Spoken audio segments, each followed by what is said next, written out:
All right, welcome back, everybody, to another episode of Paradyme. We hope you're doing better than you were last week.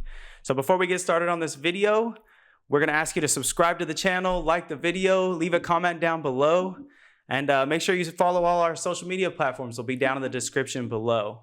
So today's date is October 28th, 2021, and this is the final chapter of Can't Hurt Me by David Goggins. Again, we're going to recommend you pick this book up. It was such an amazing book. I'm kind of sad it's coming to an end. Mm-hmm. It was really, really good.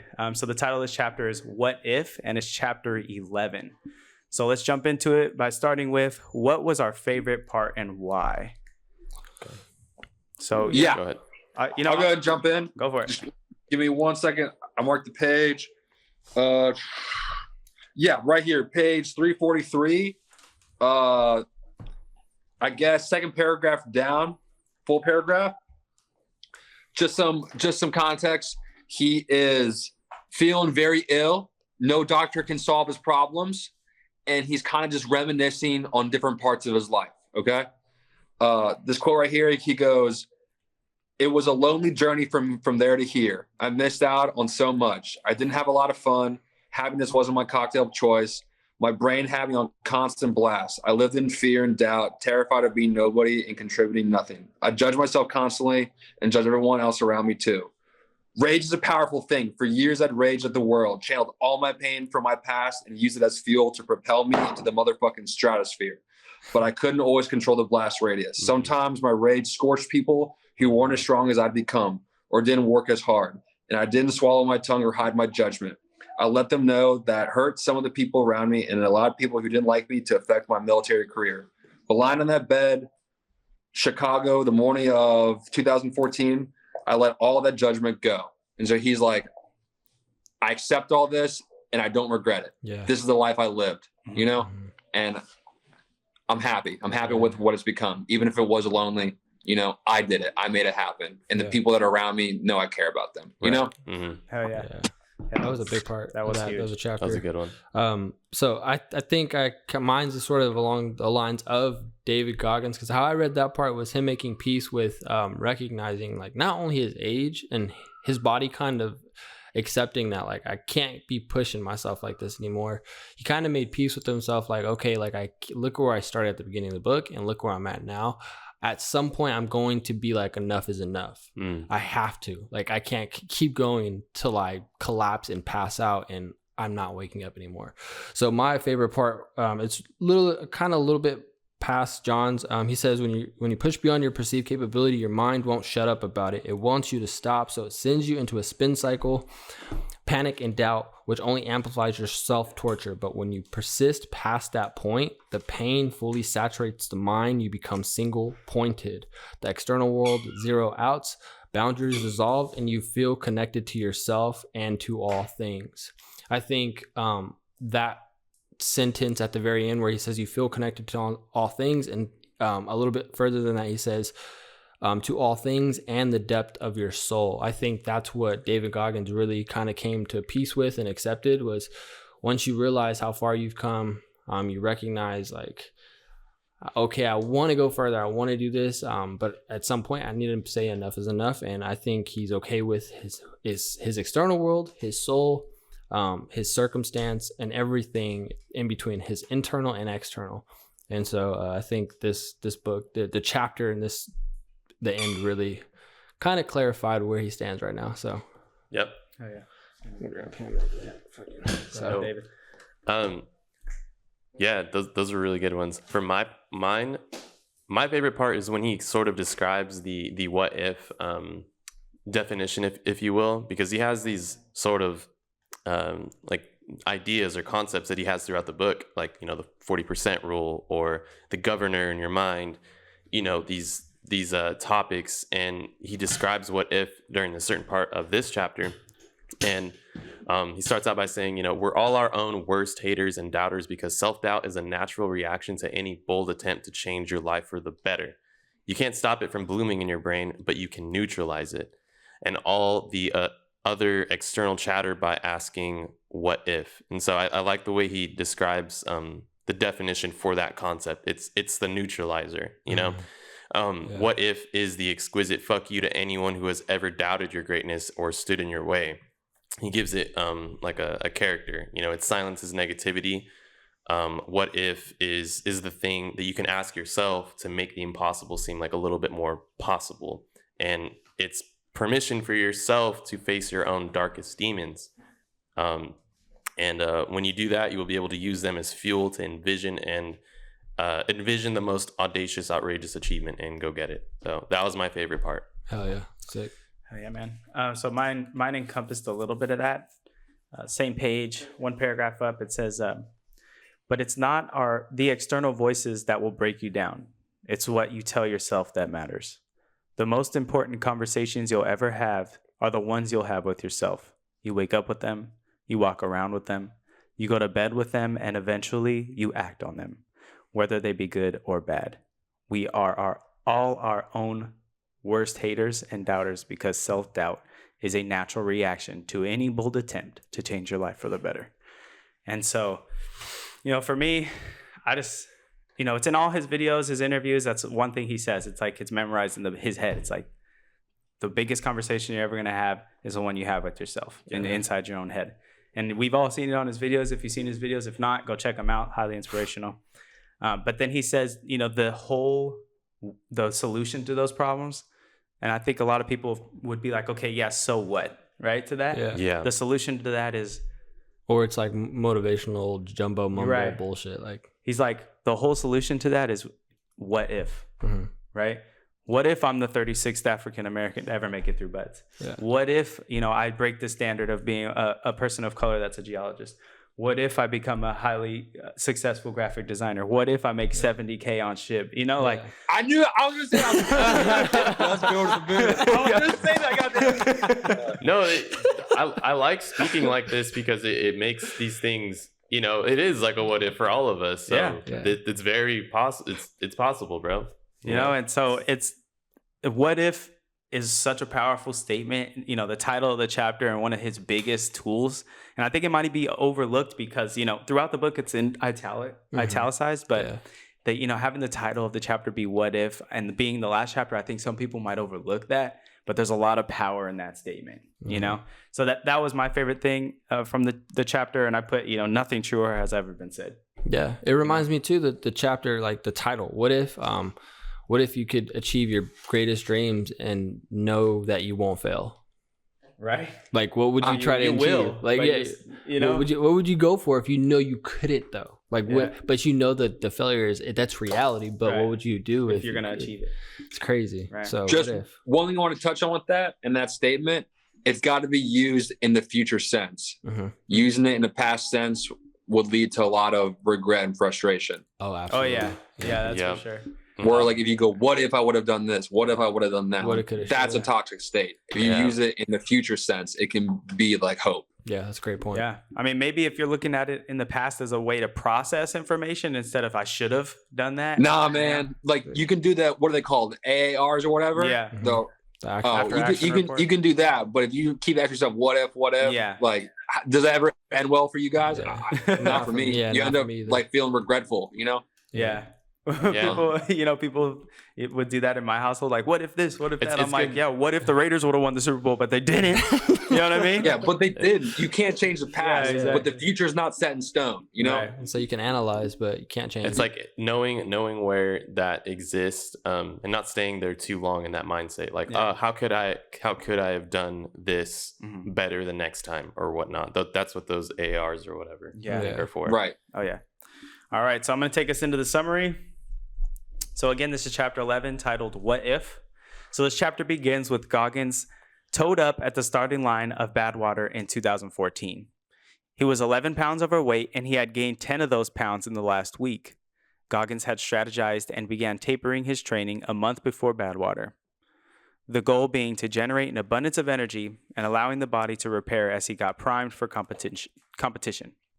However, the opposite occurred. He felt worse. He wasn't hungry and couldn't eat. The doctor said his thyroid levels were a little off, but not so bad to explain how shitty Goggins felt. 10 days before the race, he landed in Vegas, scheduled 5 runs, but couldn't get past the 3-mile mark on any of them. He sought another doctor's opinion, who also said tests didn't provide a reason for how he was feeling. So with reassurance, he laced up for Badwater. During the opening miles and initial climb, his heart rate was high partly due to the elevation, but 22 miles later, he was in 6th place. He descended a hill, quad screaming. Once down the hill, he couldn't catch his breath and in turn began walking. He walked a total of 4 more miles, where he sheltered in a Lone Pine hotel, where the Badwater medical team checked him out. His blood pressure was a little low, but not enough to explain how shitty he felt. So he ate some solid food, rested a bit, and decided to try again. However, 7 miles later, his sails were still empty, muscles trembling, heart rate was jumping up and down the chart, and with that, David called it and got in his support vehicle. He had lasted 50 miles. Something was off. So they headed back to Vegas to allow David's body to reach equilibrium.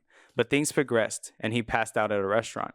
He and his mother left to the emergency room and went to David's doctor after that in Chicago, who ordered a myriad of blood tests.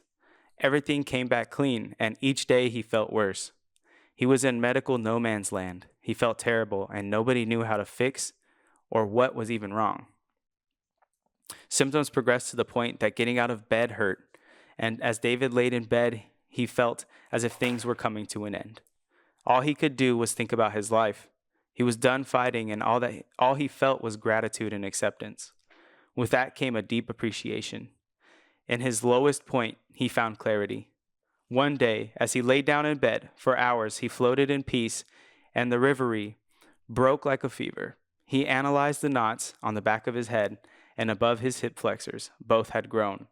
Could the answer to his problem be linked to those knots? Then he flashed back to when the Navy brought Joe Hippensteel, who, through his life experiences, discovered the power of extensive stretching. Through stretching, Joe became an elite athlete, and even after terrible injury, with that, Goggins began to stretch. He had no other cards to play. His first day, he stretched a total of 2 hours. Day 2, 6 hours. Before long, he got upwards of 12 hours in one day. And then he developed a routine. 6 hours a day of stretching for the better part of 2 years. After several months, he noticed the knots had started to shrink. His overall health and energy levels improved, and he was off of his thyroid medication. The more he stretched, the better condition he became. He had figured it out. He was in better physical condition at 43 than any point in his 20s. And he was back on his grind in ultras and so much more. In November 2015, Chief Goggins retired from the Navy, the only man ever to be a part of the Air Force TACP, 3 Navy SEAL Hell Weeks in 1 year, and graduate BUDS and Ranger School. But the challenge of constant grind in typical Goggins fashion wasn't over yet. But you'll have to buy the book Can't Hurt Me to find out what happens next. So I'm going to take us into, there was no challenge this week, but we still have week 2 and week 3, as we promised you guys last week. We'll continue that. So a quick little run over what challenge 8 was, week 2 and week 3. So in week 2, we were tasked with building an optimal schedule. So we'll discuss that shortly. And in week 3, we had enough time to kind of design a working schedule that maximizes effort without sacrificing sleep. So the questions we're going to be asking ourselves: what is your optimal schedule? How is that different than before? What is being optimized? How has it been implementing it? And how will you hold yourself accountable to it? So we're going to start with John. Okay, no problem. So at the start of the challenge, I had kind of upped the ante because I wanted to go for a better schedule regardless. And at that time, I was waking up early, running a mile, going through work, coming back home, driving to the dog park with Ace.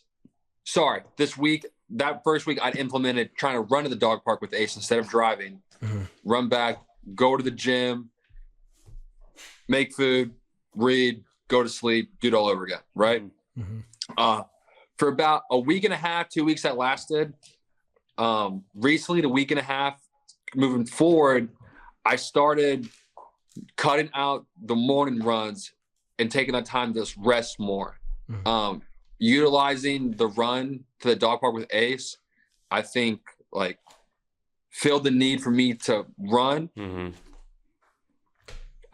Driving only saved me like 5-10 minutes of time driving to the dog park, but I'm working out, both of us, and then he still gets the dog park and play, and I get to sleep a little bit more. Nice. So to me, that was the optimization part of it, Right.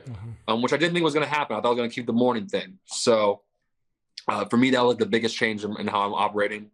How I'm going to keep to it is, for real, this book has really helped me with it, man.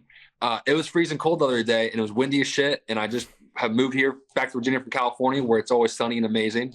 And I was like, holy shit, Virginia is so cold, dude. This is like the worst. Yeah. And I thought to myself, David Goggins wouldn't care. He'd be like, this great weather, it's a blessing to be out here running. Yeah. You know? Yeah. He wouldn't be crying about it. And I was like, you're right, dude. Like, you are being a bitch. Like, who fucking cares? But I'm like, just dress for it. And I just ran, dude. So Nice.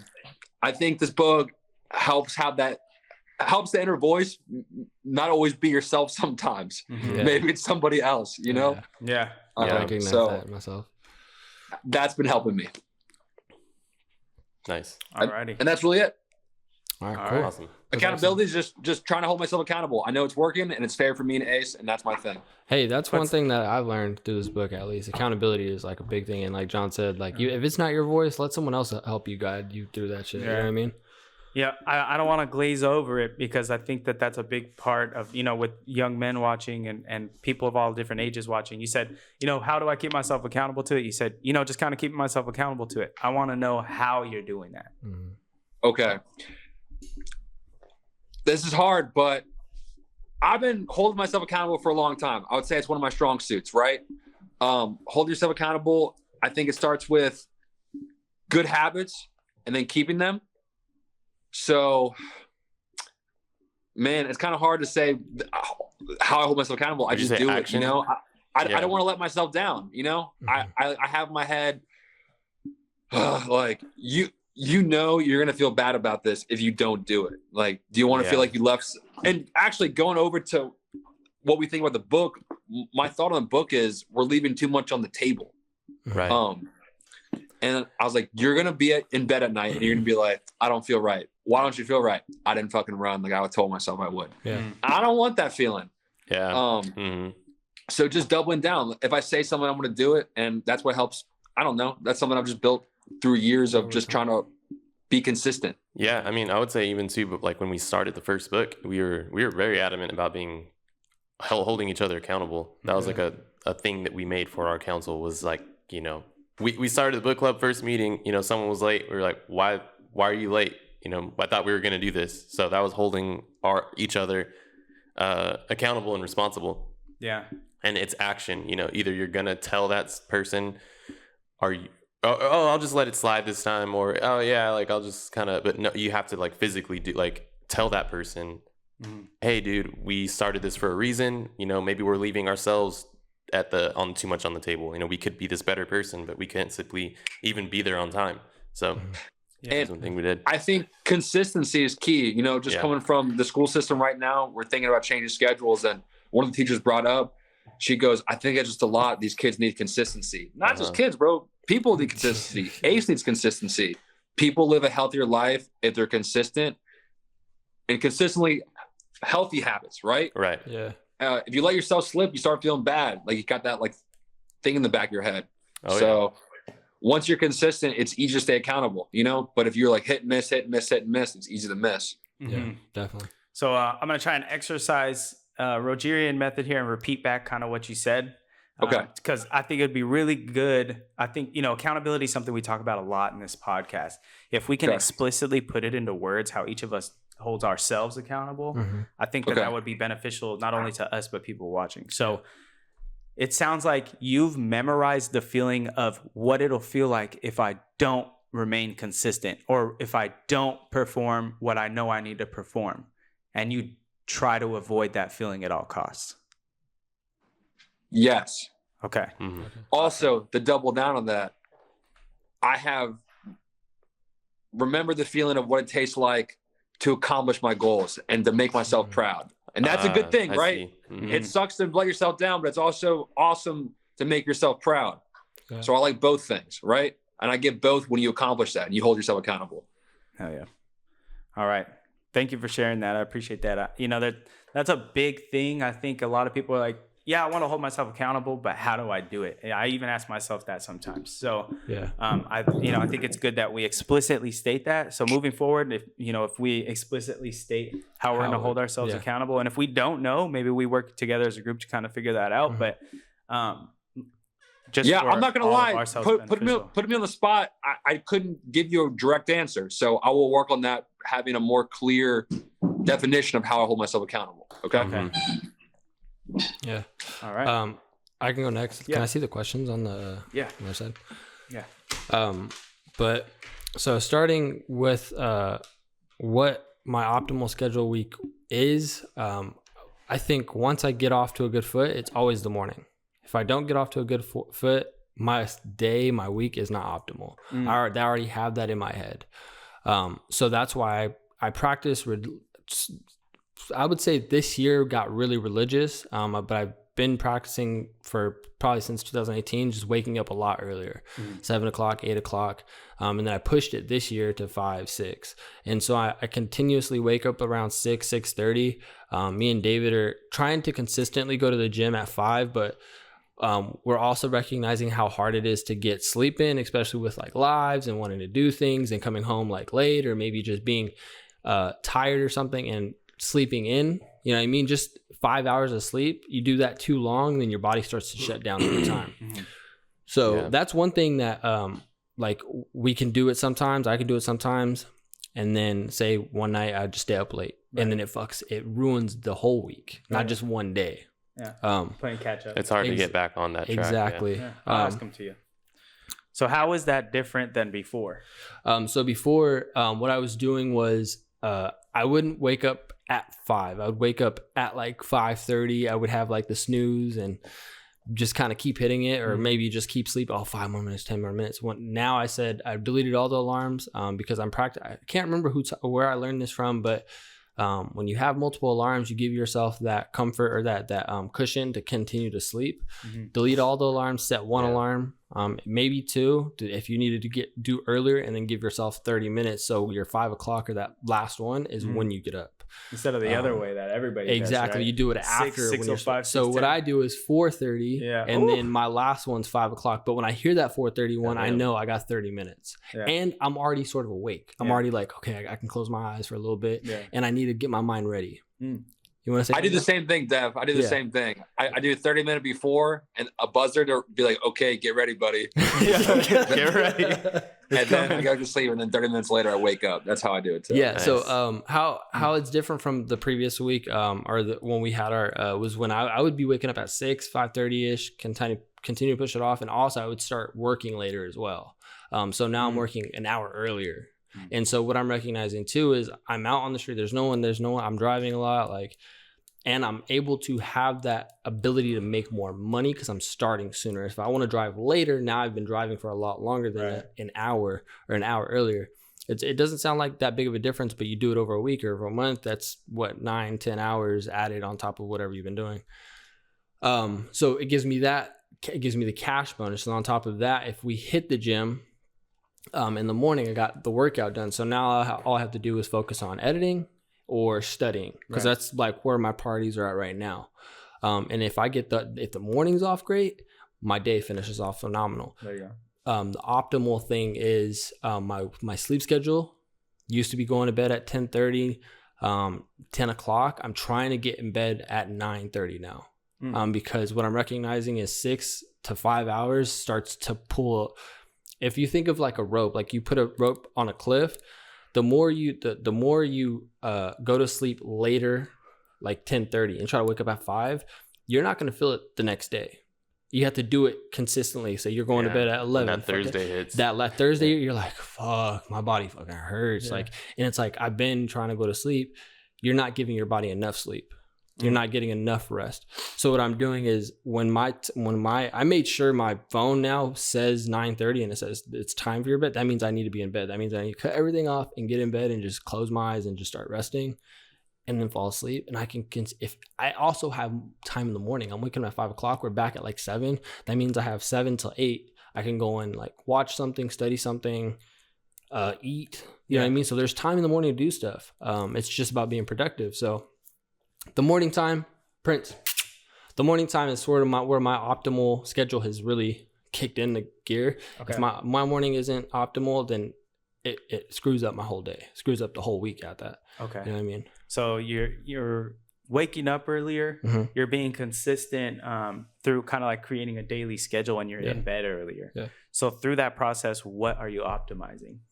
Sleep and my work schedule mainly, because that really is the big chunks of time. Mm-hmm. If I'm not getting enough sleep, then it throws off my workouts. It's throwing off the personal things that I enjoy doing. Mm-hmm. If I'm not working enough, I'm not making enough money, or how much I make enough money, but I'm not satisfied with like working only a little bit and calling it quits. Okay. You know what I mean? I obviously want to advance career and do that, but I need to develop the habit of putting in hours, work. Yeah, you know what I mean? Like you'll have free time when you're done working. Right. Just work. So I would say working and sleeping. Those are my focuses. Needs to be optimized. Once that optimized, everything it just fits into piece. You know what I mean? It fits in like a puzzle perfectly. Yeah. So how has it been kind of like implementing that? So last week, me and David killed it. I was telling I think my mom or my brother or something, like we killed it. Like every single day we would get up, go to the gym, and we took a 2-day rest period. Yeah. And then Monday came around. I forget. I think I didn't wake up or something. And then the next day, I think 2 days I didn't wake up. One, I was out too late, and then David didn't wake up one day. And I'm recognizing it's not that we don't want to get up. We do want to. We're up texting each other. Right. You know what I mean? It's right across the hall. Yeah, you know what I mean? It's more of like our body, like we're putting too much. We're like pushing it too hard. Pressure. Yeah. And it's the time factor. We need to be getting enough sleep. Our body's like, the recovery. Can't get up. Yeah. You can't. So you can try and fight this, but at 3:00 you're gonna crash. 2:00 you're gonna crash. Oh yeah. You know what I mean? Yeah, so 2:30 hits. It's like, so you really have to remind yourself there is a balance. You can't just fucking sleep for 3 hours and expect to be up all day every single week or all month like that. Your body's gonna crash. So a question for you guys, for both of you guys, would be, I've watched a couple of Jocko Willink podcasts, and he says, you need to know how many hours of sleep is good for you. So as you're doing this, what is that number for you in terms of hours? Me personally, I'm going back up to 8. Because that 6 hour, I was doing that for a long time, just because I took the advice from Elon Musk. Yeah. And it was working for a little bit, but if you're trying to consistently be in the gym, I think I need 8. I need 8. Okay. I think that was a good question, Jay, about what works for you. Because, for example, I only get like 5 hours of sleep every day, 6 maybe. Yeah. And like I still run and go to the gym every day. Yeah. And like for the most part, it's fine. Like I'm towards the end of the week. I'm not gonna lie, like I'm a little bit tired, but like who isn't a little bit tired at the end of the week? Am I right? Yeah. You know? I will say what helps me, I take a fucking 20-minute nap every day after work before I call it the restart. 20-minute nap, then it's my second day within the first day. Yeah. Okay. I've tried that too, like taking naps in the middle of the day. What I found though, like especially with my naps, is when I take a nap and I get up, I'm like more groggy. I'm more like cloudy. And like, maybe you're taking the naps too long. I'm getting off topic. So it might be too long. Sleeping duties. But the 20-minute, like it's I like taking naps, but if I don't get up, then it sucks. Yeah. And talking about consistency, I've been taking naps midday since I was fucking like 19. So like, that's the shit I've built into my schedule. Yeah. You know? Yeah. Oh, yeah. How about you, David? Have you kind of like paid attention to that number at all? How much sleep I need? Yeah, like what's that number? I think I'm cool with like 6.5 ish. Okay. Something like that. Yeah. Because I'm on the same sort of schedule with Devin. You know what I mean? Yeah. He's my ride to the gym now. So it's like, okay, I got to be up at 5. Right. 9:30 has been pretty cool to go to bed and just lie in bed, maybe check my phone a little bit. I think I was getting caught up, like I was being on my phone too much. But if I'm in my bed at like 9:30 and I, watch like something just to be on the internet, and then I'm like, all right, I'm gonna just put my phone down. Me getting to sleep before 10 is like a miracle to me, bro. Straight up. Same. And 10, 11, 12, 1, 2, 3, 4, 5. That's 6 hours. I'm cool. Okay. You know what I mean? But I do understand that that's not like, you should be getting a little bit more, but everybody's different. Everybody has their own thing. I think, like John said, no matter what, towards the end of the week, you're going to be tired, bro, especially if you're going to the gym. Like, we pushed ourselves really hard, last week. I got Dev on Dana Lynn Bailey workout, so shout out to Dana Lynn Bailey. It's rough. Check her shit out. We're not a sponsor, but shit goes hard. Yeah, bro. Yeah. It's crazy sometimes. We're in the gym for a really long time. Leg days are stupid crazy. But shit, no yeah, so all right. So how will you be holding yourself accountable to the schedule? Recognizing, so when I stay out late, or recognizing that when I'm not able to wake up, it's in my own control. I don't know how to be like, oh, I'm not gonna, if I go out late, then I'm gonna have to get up at 5 o'clock, because what I'm recognizing throughout the weeks is I write my schedule out, but things just come up. Things just pop up out of nowhere. Life. And so for instance, one of the days I missed, I had to pick up Claire because she needed to get her dropped off for her car because it's getting maintenance or something. And then I ended up hanging out at her house and then didn't come back until fucking late, because we started conversating about just this. I don't forget what we were talking about, but it went forever. And I look up, it's 10:30. I'm like, fuck, I got to drive home right now. And then I go to sleep and it's bro, I'm fucking tired. Yeah. And so it sucks. You want to go to the gym, but it's but again, I'm negotiating with myself. So to stay accountable is recognizing if I stay out later, you know what I mean? It's like what John said earlier, are you going to be okay with yourself? Are you going to be are you going to have that shitty feeling of you're supposed to get something done, but you know what I mean? Are you going to be able to go later? Are you going to go later? So it's almost like that self-talk with yourself. Are you going to be okay with yourself? Are you going to beat yourself up? If you're going to beat yourself up, you got to push harder next time then. You got to, you know what I mean? Don't let yourself down again. Okay. So recognizing that if you slip, negotiating or establishing a time away from your normal time to get it in. Just don't negotiate with yourself. No negotiation. Don't negotiate. You know Can you give us an example? Just for just that. If I stay out, it doesn't matter if I stay out. You have to wake up. Mm-hmm. You know what I mean? Especially if it's in the middle of the week on a Wednesday. It's not Friday. It's not Saturday. Get up and go to the gym. You know what I mean? And come back and take a little 20, 30-minute nap if you need. All right. I just want to throw someone out there about the negotiation thing. Yeah. You could also fucking do that shit in a positive way too. Today, I was short on time because we're doing this podcast thing right now. We're reviewing. And I was like, to drive to the park or to run, to miss the gym, to not miss the gym. And you know what I fucking did? I didn't take my nap. I ran to the dog park and went to the gym, and I fucking negotiated it, and I lost something out of it. I didn't take my nap. Nice. That's what, so you can negotiate yourself, be like, my goals are here. What can I negotiate to still make that shit happen? Right. Yeah. Maybe in those times, maybe you have a little bit of time for quadrant 4 in the day. You pull from that time. Mm-hmm. If you're like, I usually watch YouTube for 20 minutes before I go to bed or something like that. Those 20 minutes, that's my nap. Pull from that quadrant 4. I know we don't really schedule quadrant 4; it just kind of finds us, but maybe pulling from that time. Yeah, I think the majority of accountability is going to come within your mind. It's going to come from within your mental capability of holding accountability for yourself. Hell yeah! All right, David.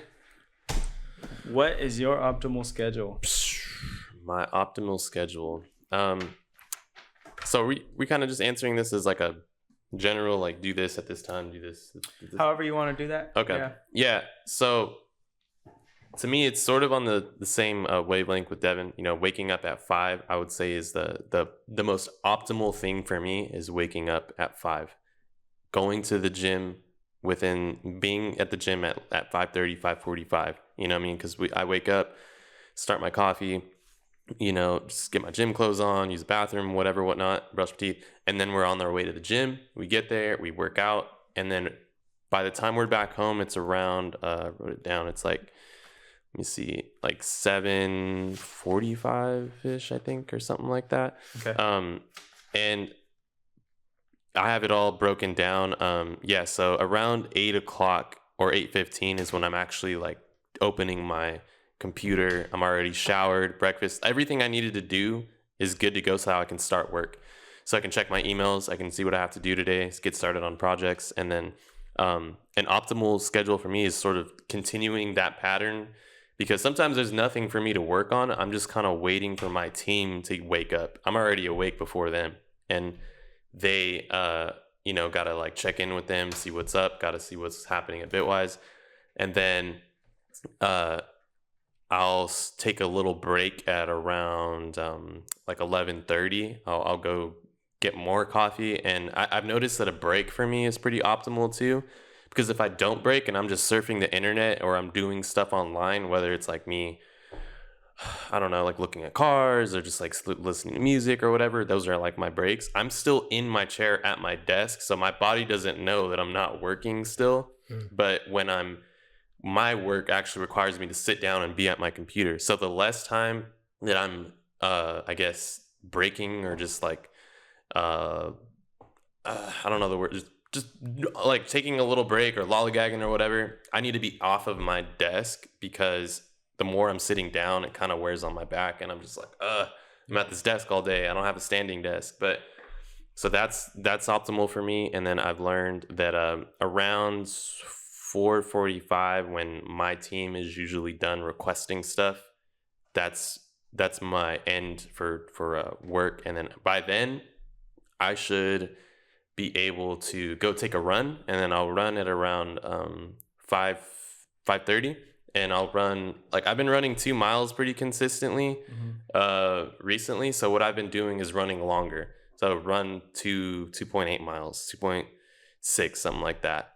And I've been running faster, so I running like a 8-minute pace, and really, really pushing myself. And I think this week I pushed myself a little too hard because I couldn't wake up today. I think I bruised my foot or something, and the pain was like, it felt like a sprain or something, and I couldn't sleep last night because of it. So I didn't want to overshoot myself and go to the gym at 5 with like no sleep and my legs feeling bad. We were supposed to do was it legs or something? Yeah. It was legs. Sheesh, that would have been crazy. But and then for me, so optimization after that run should be home at around 6, showered, dinner's going, whatever. I have the rest of the night until 9 to work on extra stuff, freelance work, hobbies, passions, whatnot, artwork. And then that's a pretty optimal schedule for me, because I get my workout in, I get my cardio in, I got my work done, I took a break. I'll take a nap too, kind of like what John does, like around maybe like 12 or 1 o'clock or something. 20 minutes, 30. I do 30-minute naps. That's like prime for me. And 9:30 is good to go to bed.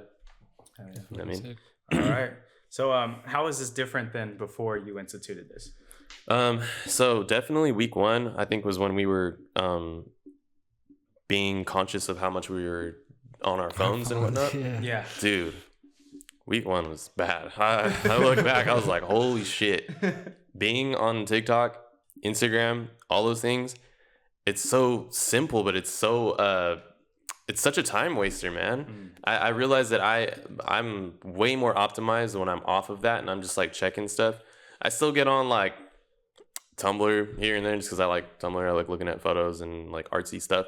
But definitely notice that I get bored of Tumblr a lot faster than Instagram and TikTok. So I'm on there for like maybe 10 minutes and I'm like, oh, I'm good to go, or I'll check Reddit or something.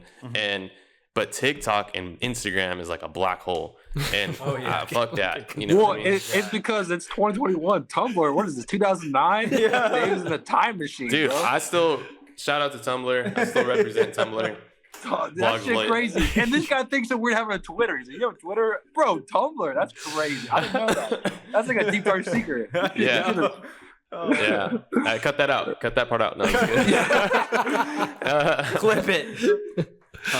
No, Crazy. yeah, but so I've realized that I'm trimmed a lot of fat from just social media alone, and that's been giving me an extra like 3 hours, 4 hours of time where I could put that towards, Paradyme stuff, freelance stuff, and just work. And I work in what I like to call sprints. So I don't have a set schedule. I'm not like, oh, there's a boss telling me you need to work from 8 to 5. It's just my team has requested projects throughout the day where they need this due at this time, and I got to sprint on this, meaning like I'll just put my phone down or just no distractions, and I'll put on some like instrumental music, and the only thing I'm focused on is this task and this project for the next 2 hours. So I call them little mini sprints of work.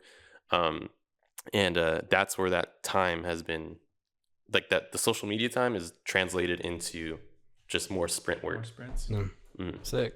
Nice. All right. So Optimization. what are you optimizing with this schedule? I'm optimizing my for one my sleep. I'll say that, like with Dev, because I'm noticing that sleeping at a certain time is training my body to be like, this is the time you go to bed. Expect to wake up even if it's early at 5. And then optimizing the sprints for sure. That was a key for me, knowing where to like manage my time and be like, if this is due at this time, this is due at that time.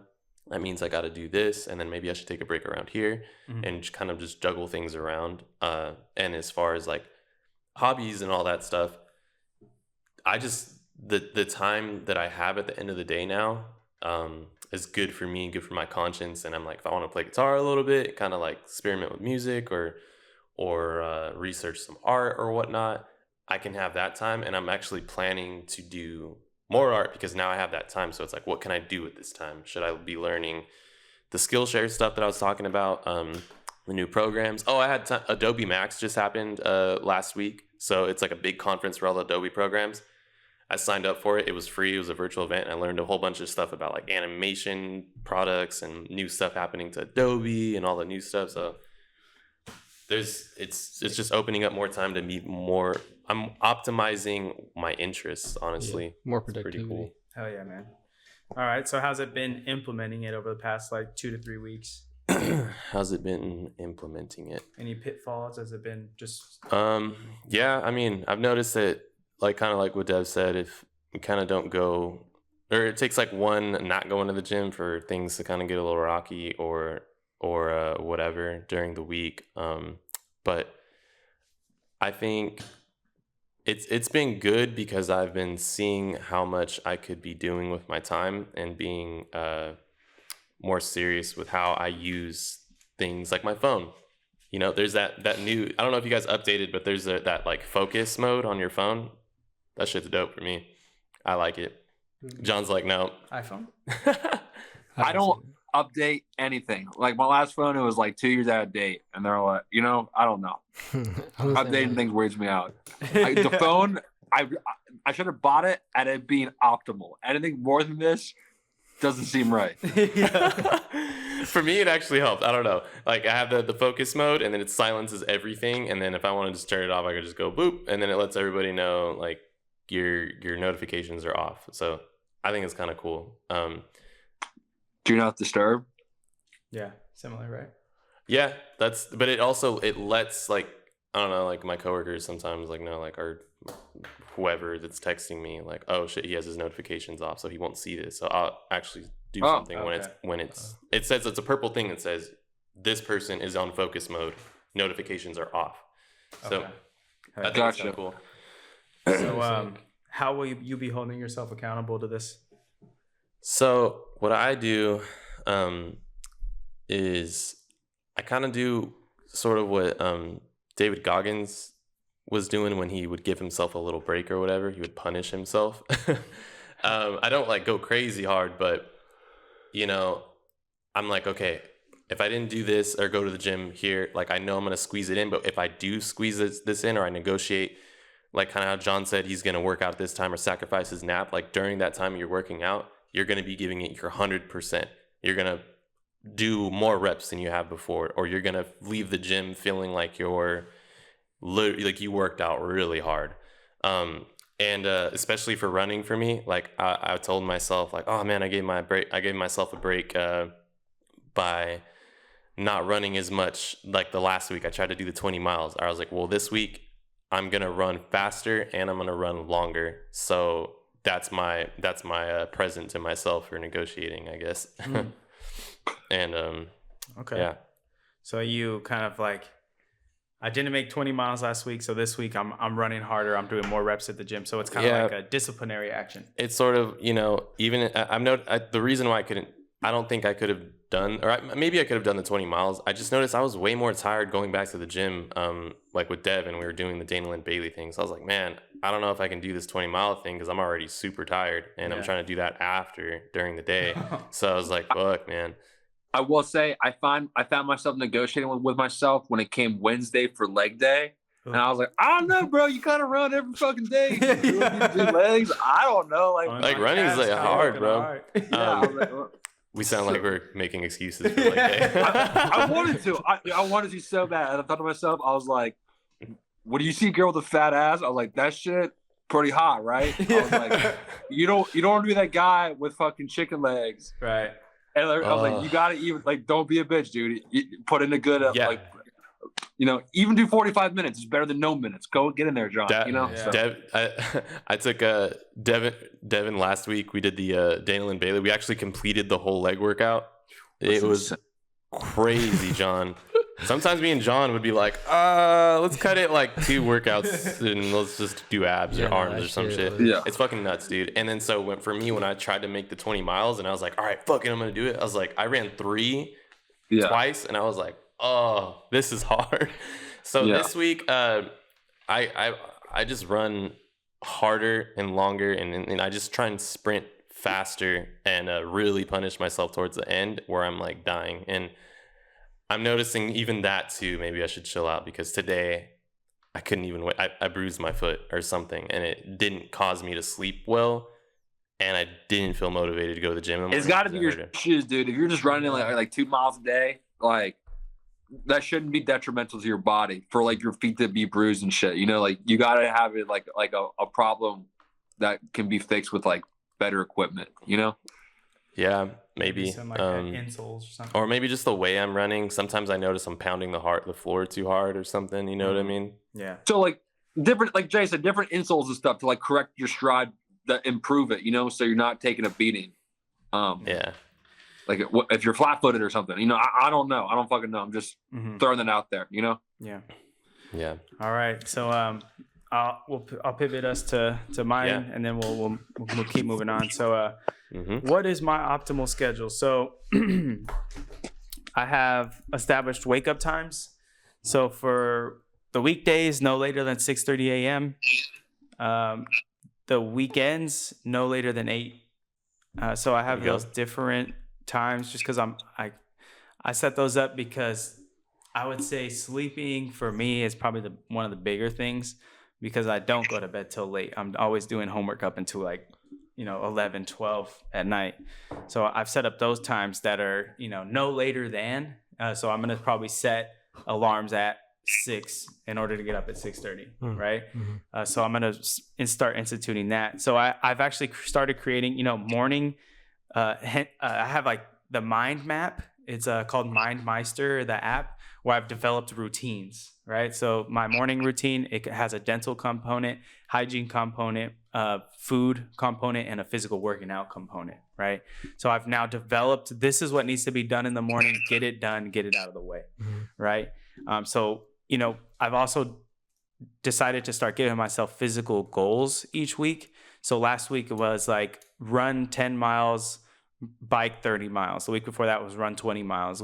This week it's run 12 miles, bike 30 miles. Next week's going to be run 8 miles, bike 20, because I'm going to be gone that weekend mapping. So I'm just going to still condense. It's still a good amount of work in those 4 days that I have or 3 days that I have.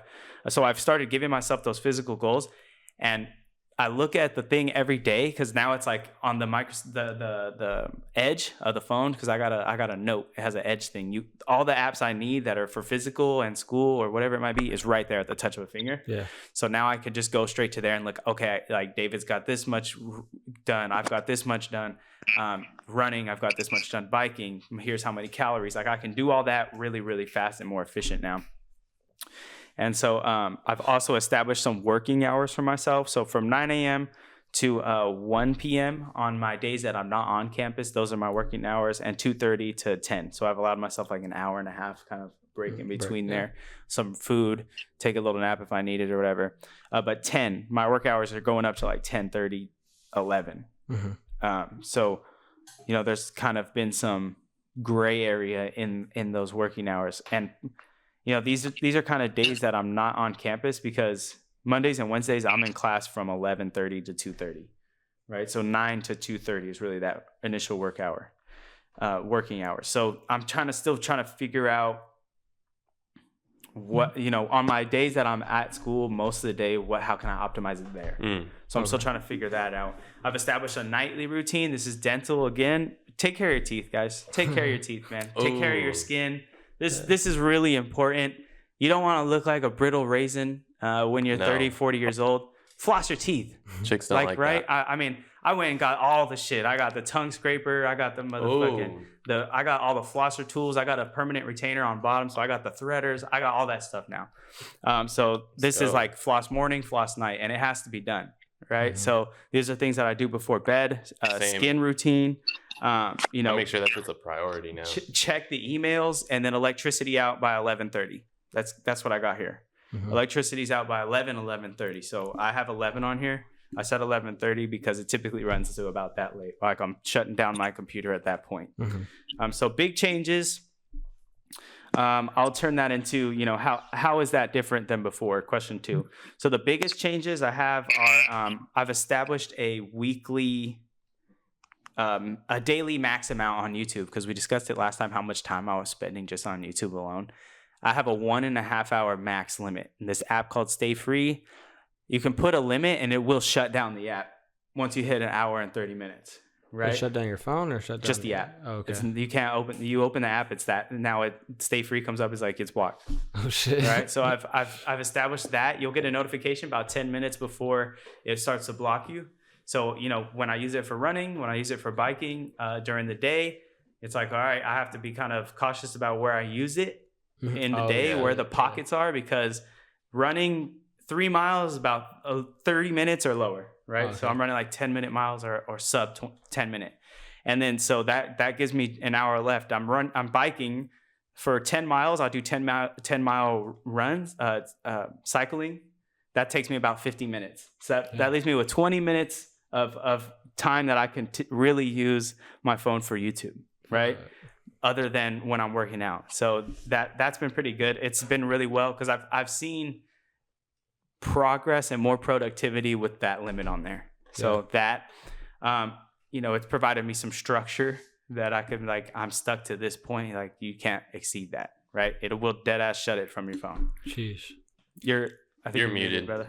I think you've done the biggest, not risk to reward, but like risk factor into trying to optimize your schedule. I love to hear it, bro. I love the dental shit. It makes me think, I was like, you don't do enough, dude. They are your flossing twice a day, bro. I got to that point now where you like, there ain't no blood no more, man.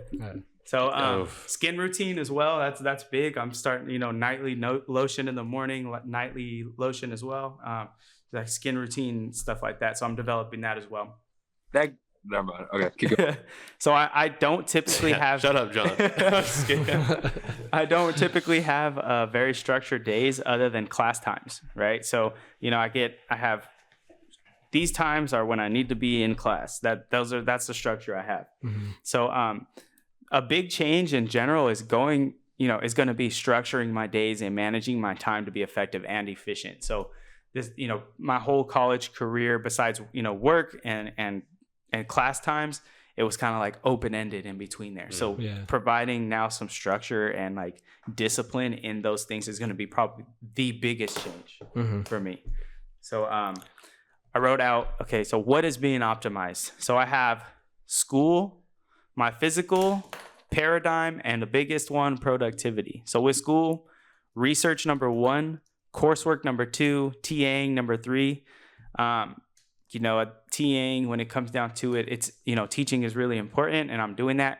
And next semester, it'll be in person. So now it's going to be like, you know, coursework is going to come down because I'm only taking 1 or 2 classes. They're not offering very much next semester. So TAing will replace that, but that's kind of the order. Research is always going to be number 1. Nice. So physical, I've established weekly goals and new challenges for myself. I texted the group this morning, who wants to go trail running? Because I'm like, the Hurt 100 that we read about with David Goggins, I'm not trying to do all that, but like run, pin cushion, run, like jog, run, pin cushion. Dude, I think trail we running did. is really fun. I've been doing this shit where in the evening, me and Ace run, and it's like on this trail. Yeah. And sometimes I can't see shit. It's getting kind of dark, and like I'm a little bit high, and I'm like, this shit crazy. I think it's fun. Like I look at Ace, and like you're having fun, dude. You're gonna run way slower, but it's fun. It's challenging. It's something new. Yeah, definitely. So that I want to start instituting new things, right? New things that are like fun and interesting to me. Nadine and I are gonna do a Spartan race. They have a marathon going on November Hell yeah. 7th at Woodward. Nice. Hell yeah. So A marathon? Yeah. So, They're shutting down the streets. Hell yeah, dude. They're shutting down like what's that? Friant Blackstone Yeah. or just Friant? So that next year, a big goal for me is we're gonna get the trifecta, right? With Spartans, you do the sprint, you do the super, Where's you do that the held? ultra. They're all over the state. Where are you guys going to do The first one is in San Bernardino. Oh shit. And so it's a 5K and 20 obstacles. So we're talking like rope climb. We're talking cargo nets, plate drag, And it's sleds. all time. Damn, you need really that couple, huh?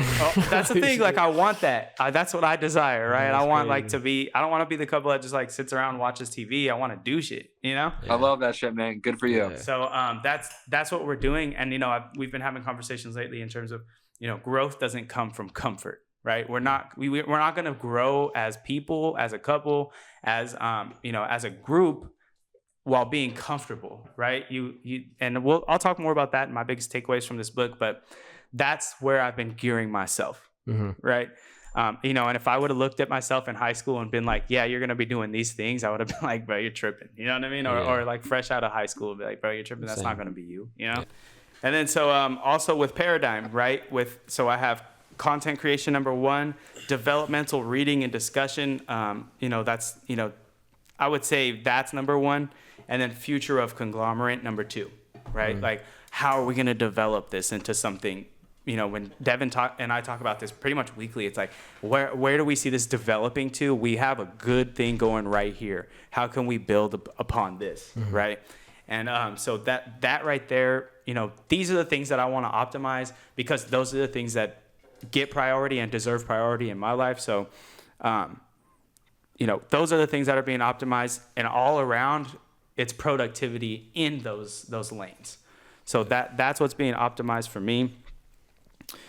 So how has it been implementing it? So with half the time a week spent on YouTube, right? So I broke down the hours of how much time was on there. It was quite a lot. And so productivity levels have definitely increased with that limit, half that time. So I'm looking for ways to streamline quadrant 3 activities such as breakfast. So little things, right? I cook potatoes in the morning, 10 minutes steaming them, 10 minutes crisping them, right? So what I'm doing now is instead of steaming them, I'm throwing them bitches in the microwave and getting, quick little 1 minute. They're soft at that point. I don't need to steam them. Yeah. Right? So now I've cut 9 minutes off of that. And then I throw them in there, start crisping them up, and then doing what I got to do. So just looking for little things like that I can streamline my breakfast thing. Because I've noticed in breakfast, it takes me, like, from beginning to end, it's an hour. Yeah. Because it's like that steaming the potatoes, crisping the potatoes, all that little stuff, it adds up to when I'm finished, plus cleaning up my mess, an hour. Yeah, it depends on what you eat too. Because that's what, like, when I took this morning, I had acai with like peanut butter, granola, and like avocado toast compared to eating just oatmeal. Right. Right. I feel the same amount of full, but it's the taste. What do I want? this morning? Right. So it's really what you want to eat. Definitely. And so oatmeal can take me 10 minutes, and making acai could take me a whole hour. Like, Right. Yeah.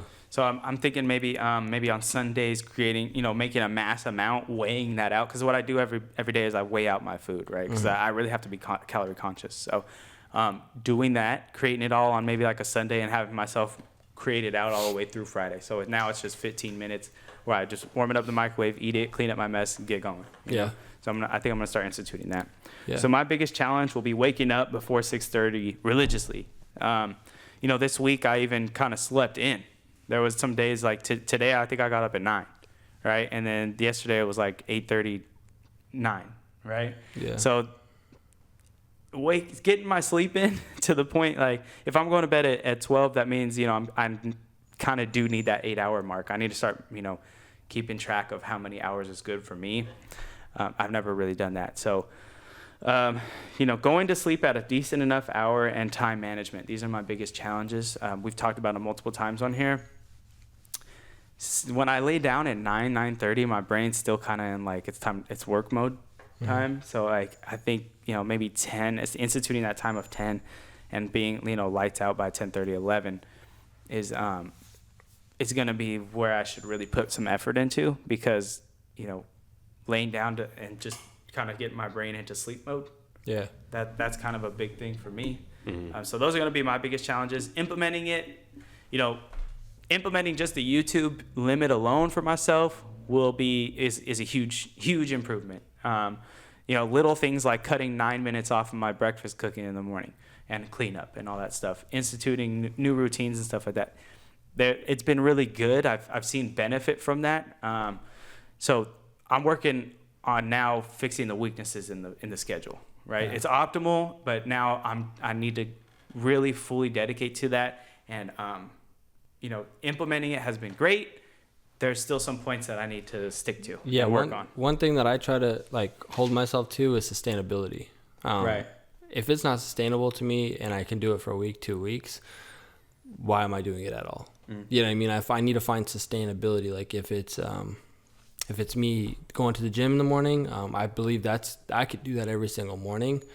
It's recognizing the sleep. If I go to bed later, is it sustaining? Am I sustaining being able to go to bed at 9:30? Am I able to go to bed at 9:30, or am I preventing myself from going to bed at 9:30? Yeah. Well, you won't know until you try. Exactly. Right? Yeah. So I try it. So yeah. So sustainability only comes after you've done everything, and you kind of just recognize, okay, I can't keep up with this because it's just kind of hard, or it's just too much. Yeah, definitely. All right. So how am I keeping myself accountable to this, or how will I keep myself accountable to this? So I'm setting weekly accomplishment goals. So Sunday my week starts, Saturday my week ends. That's physical. That's what do I want to achieve with school. I have a priority list that kind of already been instituted before we started this, but now it's like these, I'm implementing new things by setting those weekly accomplishments and journaling it, right? So I have it written down. Journaling is going to be a big part about how I keep myself accountable. It's like, okay, well, these are the things I want to do. Now that I've done all of these things, I journal it, or if I haven't done it, I journal it. Yeah. Right. So I can keep track of these things. Yeah. So I need to write out my schedule and track progress each week, possibly daily.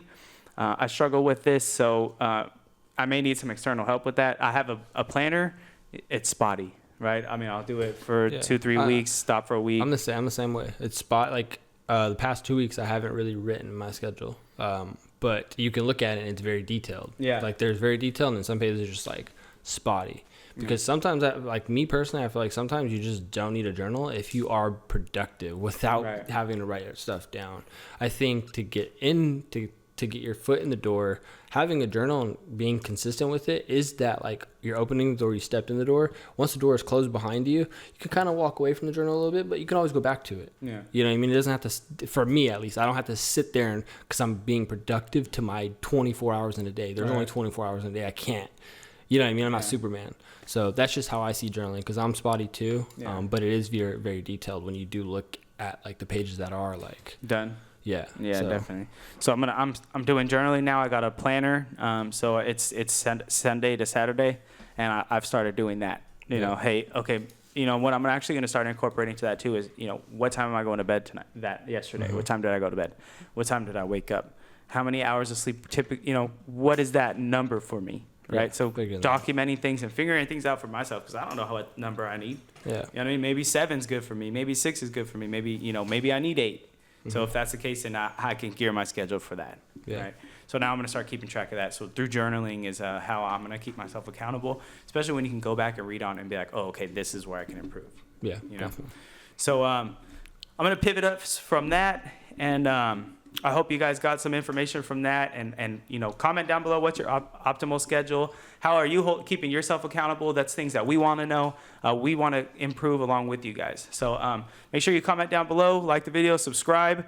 But now we're going to jump into what was our biggest takeaway from Can't Hurt Me by David Goggins. Let's start with John. What was your biggest takeaway? Yeah, so my biggest takeaway for this whole book is that we are all leaving too much on the table. And that bar is measured for each individual, right? Mm-hmm. No apple's the same. So I just think we're all, whatever our capabilities are, we're all leaving too much on the table, whatever his rule is, the 60-40 or 40-60 rule. I was going to say that, yeah, the 40 rule. And I tell myself that often. I've been telling the kids that when they like come to me with some other bullshit or whatever. I'm like, bro, y'all leaving too much on the table. I know you can do better than that, you know? Yeah. Oh yeah. I just think that phrase alone has got a lot of weight to it. Yeah, okay. It does. Awesome. How about you, Dev? Mine's is the callous mind. Everything that you go through, everything that you haven't gone through yet, things that you don't want to do, uncomfortability, things that you're comfortable. Recognize that your mind is just think of it like a rock, and the more you do things that are uncomfortable, you build layers on top of layers, and that sooner when you accomplish a goal or you accomplish something, that layer hardens, and then you get ready for the next layer. You get ready for the next challenge in life. You get ready for the next obstacle, the next physical challenge, the next mental challenge, whatever, and you build layers on that, and then it hardens. So over time, your mind starts to become very, very strong in every aspect: physical, mental, spiritually, whatever you're looking for personally. I've recognized physically, my mind has been very strong, being able to push reps out. Mentally, I'm able to study a lot longer, recognizing like I have that, like, again, referencing what John said earlier, like if it's not my voice, it's someone like David Goggins or Jocko or someone that's like, don't be a fucking bitch. Don't be like, you're leaving too much on the table. You're like, come on, you want more. You want to make 6 figures. You want to make 7 figures. You want to have like a nice physique when you're 40 years old, when you're 50. Like, it starts now. It starts right this minute. So that's sort of what I've taken. Is just a callous mind. Recognize your mind is powerful when you really want to build on top of it. Oh, yeah. All right. Just want to touch on this real quick before we move on. Okay. Devin referenced, 4 things, like spiritually, mentally, physically, and emotionally. Mm-hmm. That goes all the way back to one of our first books we read, 7 Habits of a Highly Effective Person. Yep. You need all 4 to have a functioning car, all 4 wheels. You can't focus on one thing. And I loved how he referenced all 4, Yeah. So. Oh, yeah. All right. How about you, David? For me, what I got from this book was sort of like what John had said, we're leaving too much on the table.